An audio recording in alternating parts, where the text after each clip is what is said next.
আজ আমি যে রেসিপিটা তোমাদের সাথে শেয়ার করব তার জন্য সমস্ত সবজি আমি কেটে নিয়েছি। ডিমটা সেদ্ধ করতে হতো, ওটা প্রেশার কুকারে একটা সিটি দিয়ে নিয়েছি। তারপরে ঠান্ডা করে হাতে একটু রাব করলাম, ওরম করে রাব করে নিলে না খোসাটা আলগা হয়ে যায়, আর একটুও না কুসুম মানে ডিম উঠে আসে না খোসার সাথে। আগে আমার খুব অসুবিধা হতো ডিম ছাড়াতে, এখন এভাবে করি খুব সুন্দরভাবে ডিমগুলো আমি ছাড়িয়ে নিতে পারি। এবারে ওটাকে আমি গ্রেট করে নেব গ্রেটার দিয়ে। দুটো ডিমকে আমি এখানে গ্রেটার করেছি, আর বাকি সমস্ত সবজি আমি কেটে নিয়েছি। এটা তোমরা চাইলে এই মিশ্রণটা তোমরা আগে রাত্রিবেলা তৈরি করে রাখতে পারো, সকালবেলা উঠে বানিয়ে ফেলতে পারো। আমি এটা একবারেই করছি, তোমাদের সুবিধার জন্য আমি এটা বলে রাখলাম। ডিমগুলোকে খুব ভালো করে গ্রেট করে নেব। আর যে কোনো জিনিসে ডিম যদি গ্রেট করে দাও না, বেশ মাখো মাখো একটা ভাব আসে সেই জিনিসটাতে। পাউরুটি লাগবে, তার জন্য শসা কুচি করে নিয়েছি, গাজর গ্রেট করেছি, পেঁয়াজ কুচি করেছি, আর কাঁচা লঙ্কা তোমাদের যেরম প্রয়োজন সেরম দেবে। আর দুটো ডিমকে আমি গ্রেটার দিয়ে গ্রেট করে রেখেছি। এই একটা পাত্রর মধ্যে শসা কুচি, তোমাদের কাঁচা লঙ্কা আর গাজরটা নিয়ে নিয়েছি।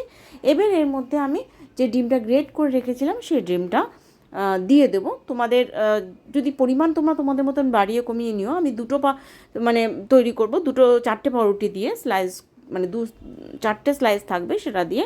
হ্যাঁ, পরিমাণ মতন মেয়োনিজ দিয়ে নেবে। মেয়োনিজ দিলেও ক্রিমি ভাবটা আরও বাড়ে আর টেস্টি হয় খুব। এবার দেখো আমি পুরো মিক্সচারটাকে বানিয়ে নিয়েছি।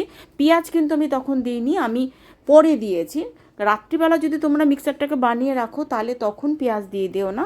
পেঁয়াজটা যখন পাউরুটিতে ফিল করবে, এই যে আমি এখন ফিল করছি, এই যে আমরা যে বানিয়ে রেখেছিলাম মিক্সচারটা, সেটা পাউরুটির উপর দিচ্ছি, এখন তার মধ্যে পেঁয়াজ দিয়ে নেবে।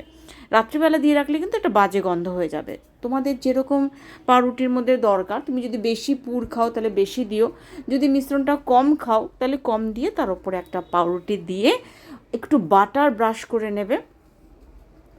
বেশি বাটার চাইলে বেশিও দিতে পারো, আমি হালকা করে একটু বাটার ব্রাশ করে নিয়েছি। নিয়ে চাটুতে ছেঁকে নেবো, কিন্তু বেশিক্ষণ করব না, কারণ বাটার দেওয়ার জন্য খুব তাড়াতাড়ি কিন্তু কালো হয়ে যায়। হ্যাঁ, যদি তুমি বেশি একটু মচমচে খেতে চাও তাহলে কম আঁচে, আঁচটা সবসময় সিম রাখবে। আঁচটাকে সিম রেখে একটু আস্তে আস্তে ভেজে নিতে পারো, কিন্তু পুড়ে যাওয়ার সম্ভাবনা থাকে। দেখো অপর দিকেও আমি বাটার মাখিয়ে নিলাম, দিয়ে উল্টিয়ে দেবো। খুব আমাদের বাড়িতে খুব মচমচা খায় না, তাই জন্য আমি খুব তাড়াতাড়ি উল্টে দিয়েছি। দেখো তার মধ্যেও হয়ে গেছে। আর তোমরা যদি বেশি খাও তাহলে আঁচটাকে একদম সিম করে রেখে বেশ সুন্দরভাবে লাল লাল করে ভেজে একবার এই ব্রেকফাস্টটা বানিয়ে রেখো, দারুণ লাগে। আমি কেমন লাগলো অবশ্যই জানিও। ধন্যবাদ।